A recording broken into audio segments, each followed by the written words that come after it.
Bonjour Sébastien et merci pour ce dernier travail. J'espère que tu nous as donné pour qu'on puisse partager notre expérience de travail à distance parce que c'est vraiment un défi qu'on a en cette fin d'année.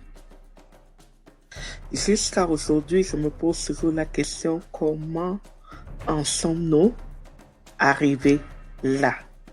Ça, c'est la grande question. Donc, commençons par le début.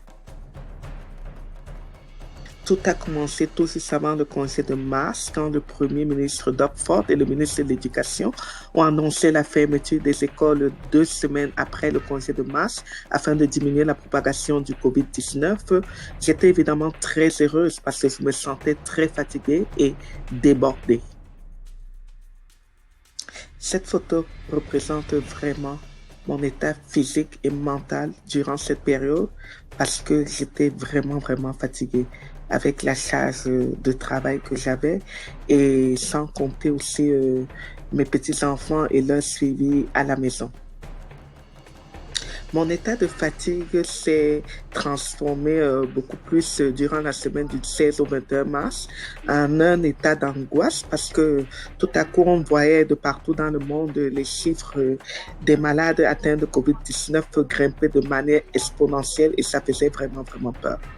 Avec le nombre de morts grandissant dû à ce virus, il était de plus en plus clair qu'il fallait prendre des mesures afin de se protéger en utilisant des mesures de prévention et il fallait absolument rester confiné afin de ne pas rentrer en contact avec des personnes malades. L'angoisse a encore pris le dessus quand tout à coup, en sortant faire mes courses, je me rends compte qu'on ne trouve plus de papier hygiénique dans les magasins et les étagères des magasins sont presque vides. Là, tu te rends compte qu'il y a quelque chose de sérieux qui est en train de se passer dans le monde.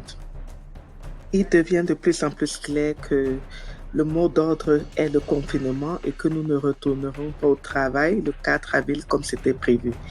Le télétravail s'impose à nos yeux et c'est la seule solution pour rester en contact avec nos élèves.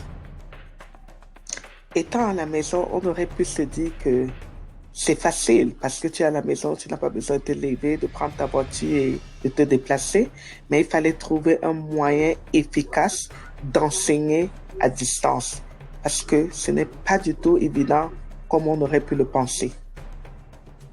Mon conseil scolaire utilise Office 365 et dans Office 365, on a des applications comme Teams qui nous permettent d'avoir des vidéoconférences dont nous avons décidé pour ce téléenseignement à distance d'utiliser Teams. Pour moi particulièrement au niveau de la communication et de partage des informations, je n'avais pas de gros défis à utiliser Teams parce que je l'utilisais déjà de manière quotidienne avec mes élèves. Le gros défi pour moi était d'utiliser l'option vidéoconférence que je n'avais jamais utilisée auparavant. Donc, nous sommes attelés à faire des formations. Avec des collègues et sous la supervision de la direction, nous avons suivi des formations sur Teams, très importante pour régler cet outil de communication audiovisuelle avec les élèves. Nous avons appris comment se connecter à une réunion Teams, comment aller dans le calendrier et créer une réunion Teams et bien d'autres choses. De manière personnelle aussi, j'ai dû m'équiper un peu pour pouvoir aussi intégrer cet apprentissage à distance pour mes enfants.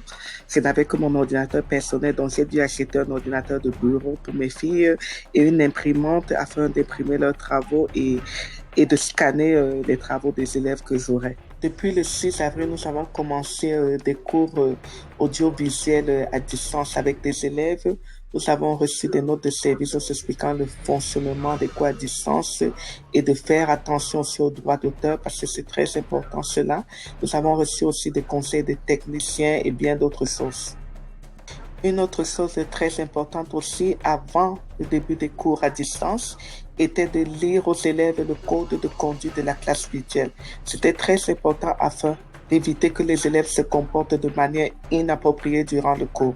Donc, nous avons vraiment insisté sur la lecture de ce code de conduite. Je tiens aussi à préciser ici qu'en tant qu'enseignants, nous avons eu à bâtir notre propre horaire, tout en suivant bien évidemment les instructions qui nous avaient été données par la direction. C'était un peu un défi pour nous parce que c'était un exercice auquel nous n'étions pas habitués auparavant. Mais tout s'est bien passé à la fin. L'autre gros défi aussi était de rassurer les parents qui étaient aussi complètement perdus par rapport à ce nouveau système qui leur avait été imposé par la situation actuelle et il fallait les appeler pour leur expliquer vraiment le mode de fonctionnement des cours à distance. Pour la remise des travaux, ce n'est pas un problème pour moi parce qu'on a toujours utilisé le logiciel OneNote qui permet aux élèves de déposer leurs travaux en ligne. Donc, moi, avec l'achat d'une imprimante, d'un scanner, ça me permet à la maison de scanner le travail de l'élève et de le déposer directement dans son document dans OneNote. Des défis à relever subsistent toujours. Je me demande comment rendre mon cours plus interactif sur Teams et comment suivre de manière efficace ces élèves avec des difficultés d'apprentissage. Donc, nous sommes toujours en train de réfléchir sur ces questions et nous espérons trouver de meilleures solutions pour rendre cet apprentissage bénéfique pour les élèves. Aujourd'hui, par exemple, un collègue nous a parlé de Pear Deck, un outil qui s'intègre facilement dans Teams et PowerPoint et ça permet de faire aussi une évaluation formative et ça augmente l'interactivité des leçons. Apparemment, ça fait toute une différence tout au cours d'une leçon, donc je compte l'utiliser à partir de demain et voir aussi. Pour moi, le plus gros défi est vraiment de trouver une balance en tant que parent et enseignant à la maison. Parce que en tant que parent, je dois m'occuper aussi de mes enfants et en tant qu'enseignante, je dois enseigner mes élèves. Donc, c'est de trouver vraiment le juste milieu et la bonne balance pour pouvoir faire face à cela. Je ne pense pas que depuis lors, mon état physique et mental s'est vraiment amélioré. Je crois que ça m'a encore empiré. Donc, maintenant, j'attends tout simplement le mois de juillet pour bien pouvoir me reposer et profiter des vacances. Je vous remercie pour ce beau cours et merci encore Sébastien pour tout.